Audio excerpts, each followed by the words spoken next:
सूखी सूखी खा के ठंडा पानी पी, वेख पर आई चौपड़ी ना तरसामी जी। तो लेडीज़ एंड जेंटलमैन, ये लोग हैं बहुत सादा। कोई इनका लग्जरियस लाइफस्टाइल नहीं है। कोई मतलब किसी अच्छे होटल या रेस्टोरेंट में खाना ये नहीं खाते। सुबह को ये जो रोटी साथ ले जाते हैं वही सूखी रोटी होती है। शाम को ये लोग घरों में आते हैं।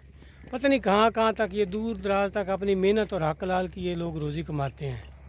अपनी गायें अपने साथ, अगर शीप्स हैं गोट्स हैं तो उनको कंबाइन भी लेके जाते हैं। तो ये लोग बहुत मुखलिस हैं, सादा हैं, मेहनती हैं, अनास्ट हैं, डिवोटेड और डेडिकेटेड हैं। ये मुल्क कौम के लिए बड़ा रोल अदा कर रहे हैं।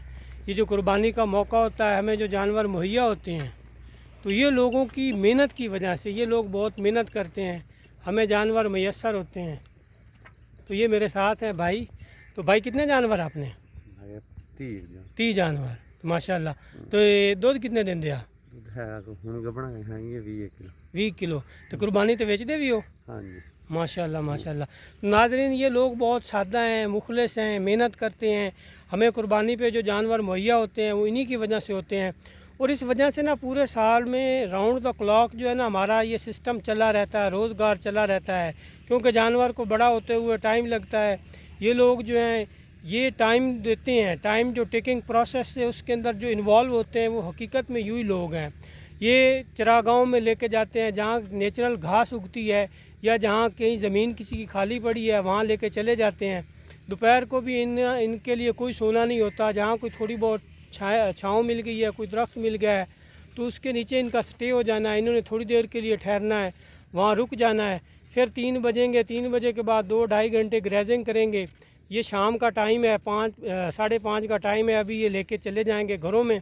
इसका दूध है वो लेंगे, दूध लेके फिर दूध को जो है वो बेचेंगे। तो ये लोग जो हैं बहुत ही मुखलिस हैं। तो लेडीज़ एंड जेंटलमैन, कहने का मकसद ये है कि अल्लाह ताला की कुदरत देखें, उसका जो सिस्टम है, उसकी जो हिकमत है वो हमारी समझ से बालातर है। ये जो घास नेचुरल उगती है उसको इंसान नहीं खा सकता, ना ही वो कभी खाई जा सकती है। लेकिन उसी घास को जब ये जानवर खाते हैं तो उससे कितना लजीज उनका जो है गोश्त हमारे लिए मुहैया होता है। हम उस गोश्त को एंटरटेन करते हैं, हम उस गोश्त को खाते हैं। उसमें मुख्तलिफ़ किस्म के जो मिसाले डालते हैं। इसी घास को जानवर जब खाते हैं तो बड़ा लज्जत का जो दूध है वो हमें मुहैया होता है, जो हम पीते हैं। हमारी हेल्थ के लिए जो है वो बहुत पॉजिटिव होता है, बहुत फ्रूटफुल होता है। अच्छा नाज़रीन, मैं आपको ये बताता हूँ कि ये जानवर रखना, उनको पालना, ये इनफरादी तौर पे, इज्तमाही तौर पे, माशरे, सोसाइटी, मुल्क और कौम के लिए कैसे बेनिफिशियल है। वो इस तरह होता है जिस तरह कहते हैं ना कि one should hope for the best. इसी तरह बिल्कुल ये एक सर्कल है। जब इनके यहाँ गाय है, भैंस है, उसका मेल या फीमेल बच्चा होता है तो इन लोगों को, गरीबों को एक उम्मीद लग जाती है। ये उम्मीद कायम किए रखते हैं कि 4-5 साल में, 3 साल में जब ये मैच्योर हो जाएगा, तैयार कर लेंगे, उसको तंदुरुस्त करेंगे, उसको मोटा करेंगे, उसकी सेहत का ख्याल रखेंगे, उसको बैलेंस डाइट देंगे, तो ये ज़्यादा पैसे का बिक जाएगा। जब इनका वो बिक जाता है तो that is a big source of income for them. इनकी बड़ी उम्मीदें होती हैं। इनके जो बच्चे होते हैं उनको एजुकेट करना है, किसी ने इलाज मुआवजा कराना है, किसी ने अपनी बच्चियों की शादी करनी है, तो किसी ने घर बनाना है। तो ये जब जानवर बिकते हैं तो इनके इस तरह के जो बड़े अखराजात हैं वो पूरे होते हैं। तो दूसरी तरफ जो लोग मंडियों का बंदोबस्त करते हैं, मंडियों में लोग आते हैं, मंडियों में जो लोग होते हैं वो, उनकी सोर्स ऑफ इनकम जो होती है वो होती है, वहाँ लोग स्टैंड लगा लेते हैं बाइक के लिए, कार के लिए, उनके लिए सोर्स ऑफ इनकम होती है। उसके बाद जब कुर्बानी का मौका आता है तो जो कसाई हैं वो अपने जो टूल्स हैं ज़िबा करने के लिए वो हाथ में लिए निकलते हैं। उन्होंने 2-3 दिन पहले पाबंद किया होता है कितने जानवर जो है उन्होंने ज़िबा करने हैं। पर हेड जो है वो एक जानवर की फ़िक्स अमाउंट जो है वो लेते हैं। तो इस तरह उनके लिए भी एक बहुत बड़ा सोर्स ऑफ इनकम होता है।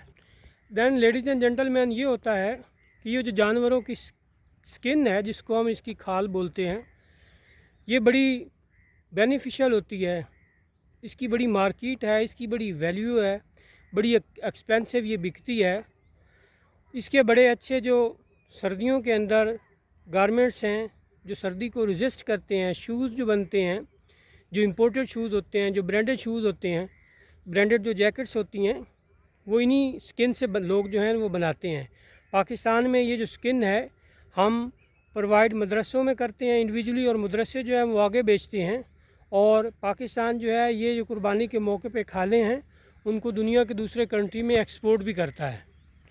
इसके अलावा लेडीज़ एंड जेंटलमैन, हमारा जो पंजाब है इसकी एक बहुत बड़ी ओल्ड ट्रेडिशंस है कि जो पुराने मेले होते हैं, मेले ठेले, उन पे जो बैल गाड़ियाँ हैं या बैल जो हैं उनकी रेस होती है, उनको दौड़ाया जाता है। वो बैल जो होते हैं बड़े स्पेशल होते हैं, वो बड़े एक्सपेंसिव होते हैं, उनकी बड़ी डिमांड होती है, उनकी प्राइस जो होती है वो अफोर्डेबल नहीं होती। वो 5-5, 6-6, 7-7, 8-8, 10-10 लाख के वो बैल होते हैं।